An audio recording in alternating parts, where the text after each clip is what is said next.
On my mind, gotta hustle and grind. Financial literacy always on my mind. I'm stacking knowledge, no time to waste. Gotta invest smart, gotta keep up the pace. I'm reading books, learning all the tricks, studying the market, making calculated picks. What's good, everybody? It's your boy Reckless Raider. We're back at it again with another episode of Future Financial Strategies, specifically the financial update for January of 2026. It's our first completed month of 2026. Had some interesting results. Obviously, we got beat down at the end of the month. I'm recording February 1st, obviously, first full week. We're trying to I have a mixed bag of when the month starts, basically on a Monday. But since it started on a Sunday, I'm grinding through getting this content produced for you guys and getting these updates done, because I did spend a good chunk of the day on the last day of January breaking down the numbers, looking at it. There's a couple of things that I'm going to be changing. So moving forward in the future, I don't know if we'll have it done over the month of February. This is my birthday month, so I might be doing a little celebrating here and there. But I do want to change the way that we're doing our financial updates. I just want to have it be more visual. I've been using the same spreadsheet for probably 7 years. And, I think it might be time to update that to have it to where there's something to look at also. But we're going to go ahead and jump right into it. Do not forget to hit the like button. If you have not already, definitely tap in and hit that subscribe button, especially if you've been here more than 2 times. And last but not least, for those of you who are already in the Wolfpack being those of you who have already subscribed, hit that share button and share the video. Gets me out into the algorithm, helps grow the channel. We're not trying to get rich over here by ourselves. So let's go ahead and jump into it. First and foremost, our net worth, we're going to break that down. Our net worth went down. You know what? As far as I'm concerned, it went down $10,000. like this, the end of this month has been ugly. We just got gut punched on multiple levels.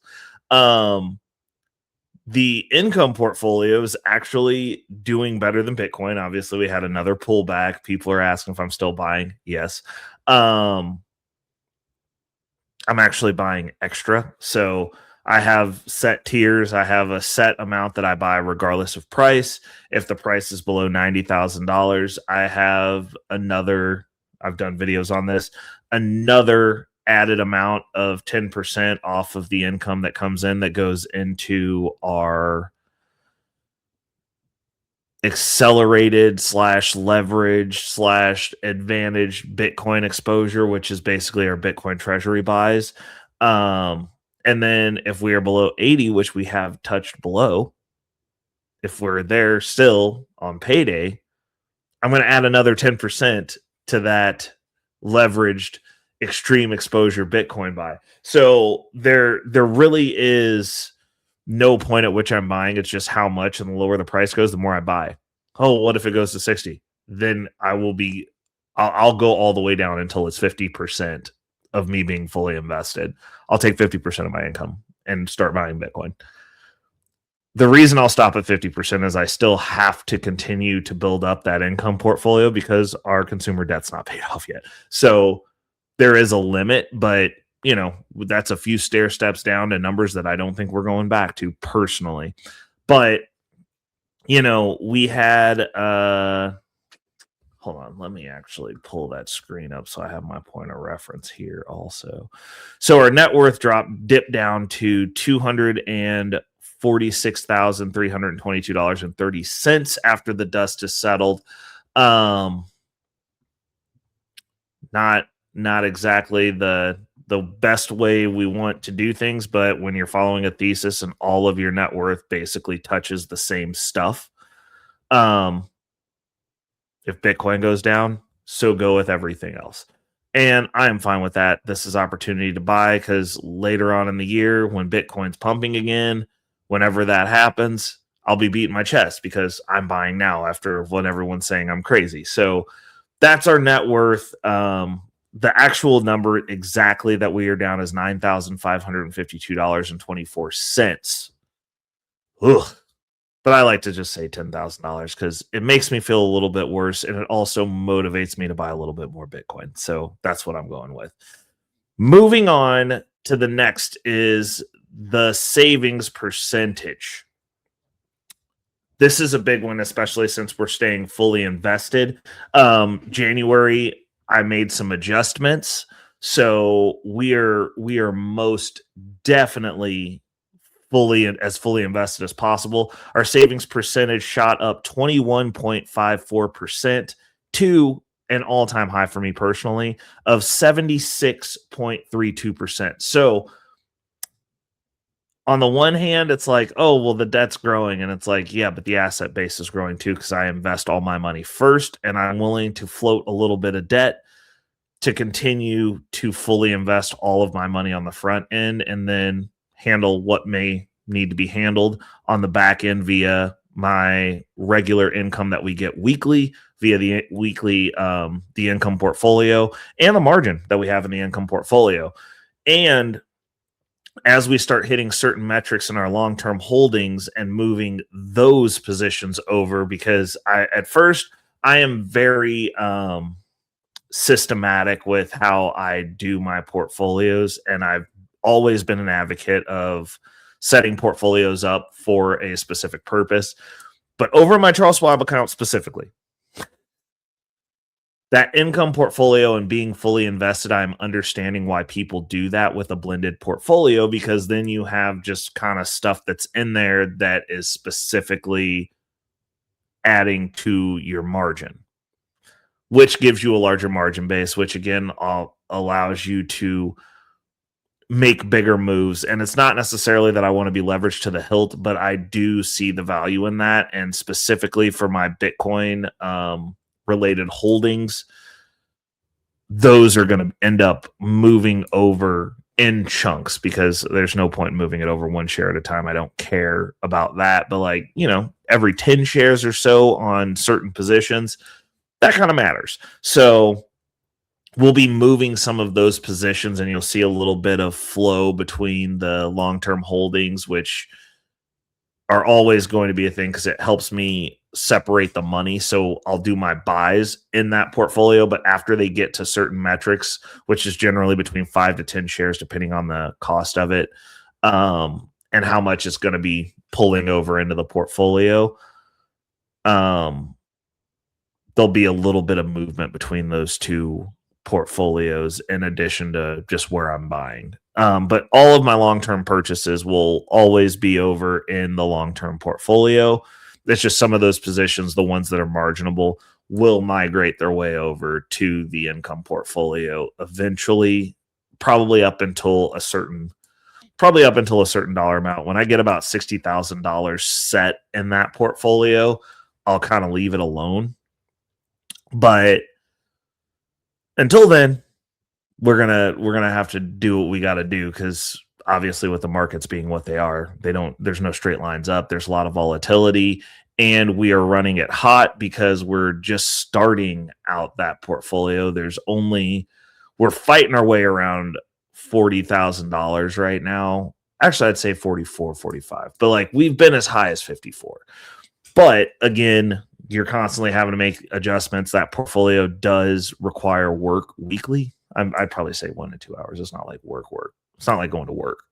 But managing that portfolio does take its toll. And then also using it to manage the debt load that we have adds another variable to it. So, seeing our percentage saved go up, I'm excited about that. Like I said, we're moving a little bit different than what we were for the pilot test of December. January was the first month that we're full bore, and so far so good. I'm not complaining about it. I'm still very much an advocate. I understand why people do this. It is very counter what the majority of people are doing, which is kind of where the lane that I like to be in, especially financially, because if you're doing what everyone else is doing, you're going to end up with the results that they have. And I don't want the results of the average American.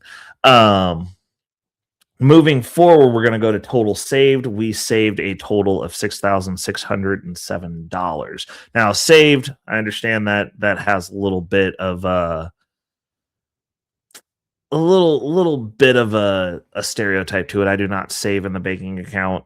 I don't save in my checking account. My money is not in the bank. I keep very little, close to $0 in the bank.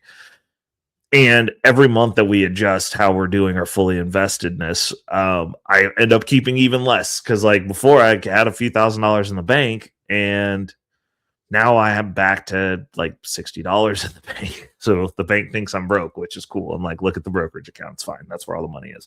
I like to have my dollars working, all of them. I understand the people who believe in dry powder. My dry powder positions are in the income portfolio as well, also working. So that's just kind of where we are with that. Moving forward, our total income for the month was $8,657, which is not bad. We have a very carte blanche basic target, initial target for my income portfolio of $10,000 of passive income, and that's going to be off all of the income portfolios. Now, I will have a separate portfolio that will be basically kind of built out for like medical bills, medical expenses, health and fitness, and all of my reoccurrings on top of my primary income. And then I'm also planning on another portfolio that's just fun money, road trip, vacation, stuff like that, like a good, the stuff that I won't really be using. So that account will probably get built up pretty nicely to give me like a little bit, like, this is what your spending money is for the week for all the extra stuff. Like, are you going out? You're going to go out on a nice date. You're going to go out and have a couple of drinks with the bros. You're going to go hit a club, something like that. Being able to have that set on a budget, because like most weekends, I didn't go anywhere. Obviously, I just don't feel the need to be places. Like if it's not something that I have planned, I'm not the person who just gets up and goes, I'm going to go out. So for me, having a good stipend where it's like, oh, here's a couple of $100, a few $100 for the weekend for this week. If I can get like $300 a week, I think that'd be pretty good. Like grand a month covers me, because during the week I don't do any. I go to work, I go to work and go to the gym. On the weekends, I go to the gym, I work on projects around the house, and generally a little bit of stuff for the station, for this channel, and stuff to make my financial journey more efficient, like getting ready to start working on updating my spreadsheets. So I'm not necessarily always out like that anyways, especially since I go to the gym as much as I do. I'm always sore. So it's just a lot easier to just stay home, like, and relax, just chill. It gives me a little bit of time to unclog my brain, and there's not people there. So those are all good things for me. As we're looking at the income, we're going to move forward to the dividends and distributions.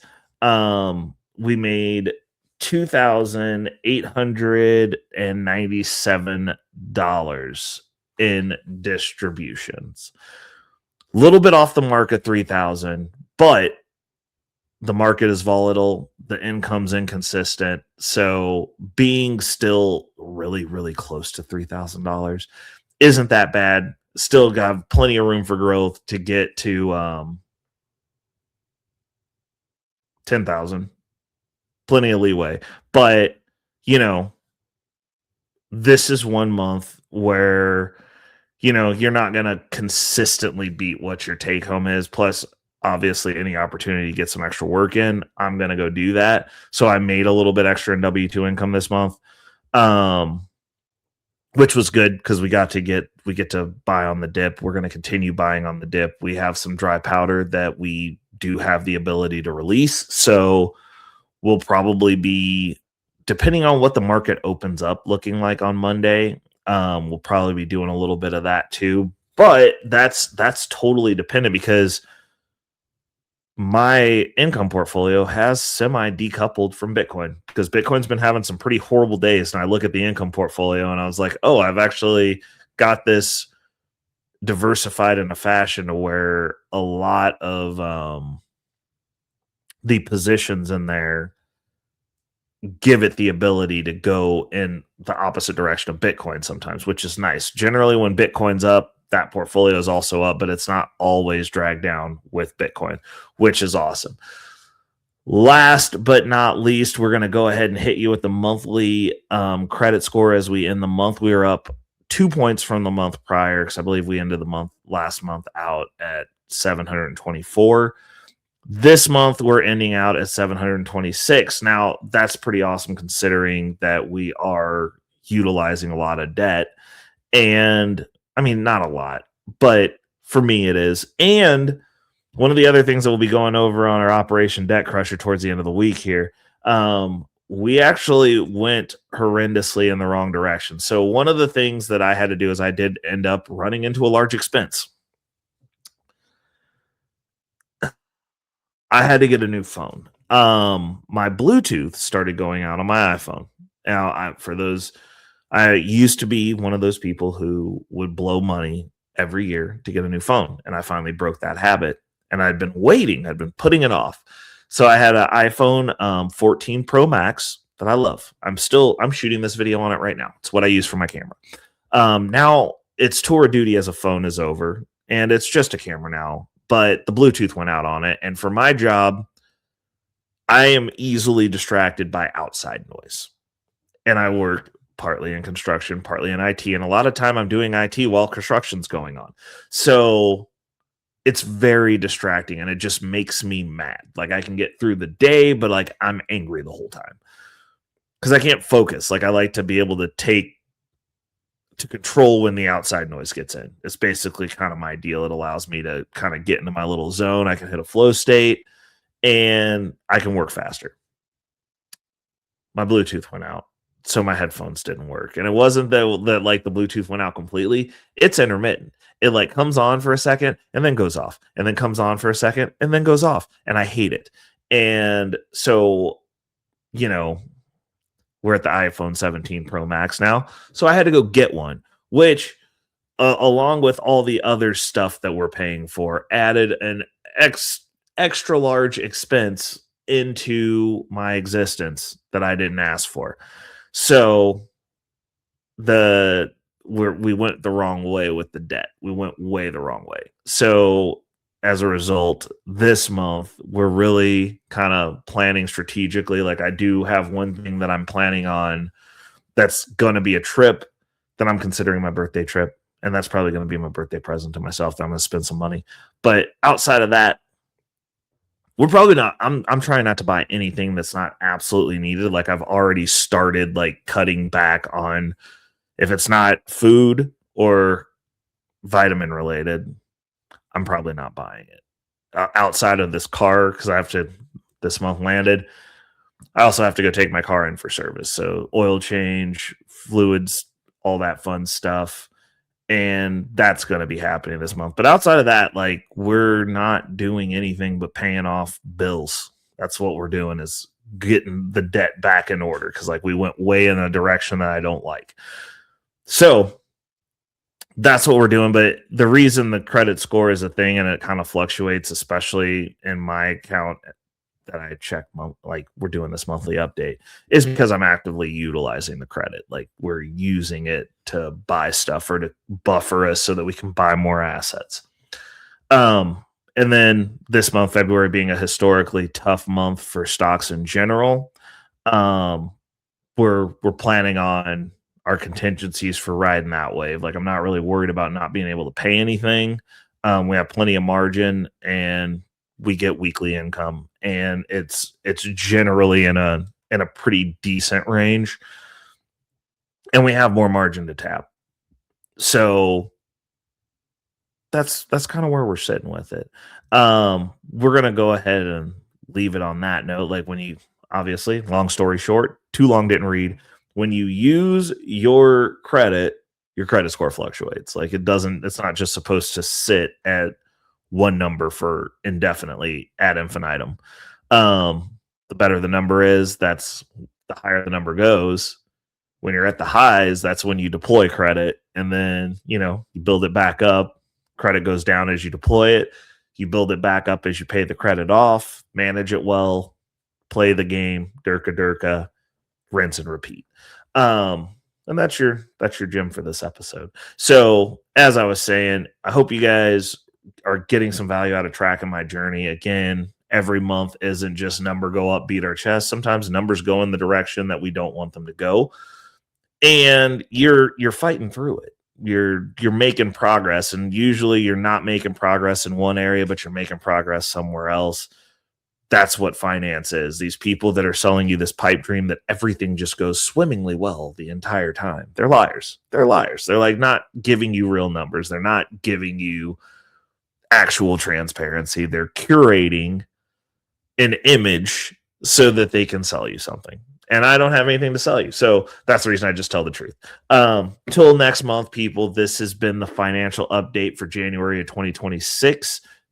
Don't forget to hit that like. Do not forget to subscribe, especially if you've been here more than twice. And last but not least, don't forget to share the video. Till next month, people, it's your boy Reckless Ray Dinero. You're over on Future Financial Strategies, and I am out. Peace. Money on my mind, yeah.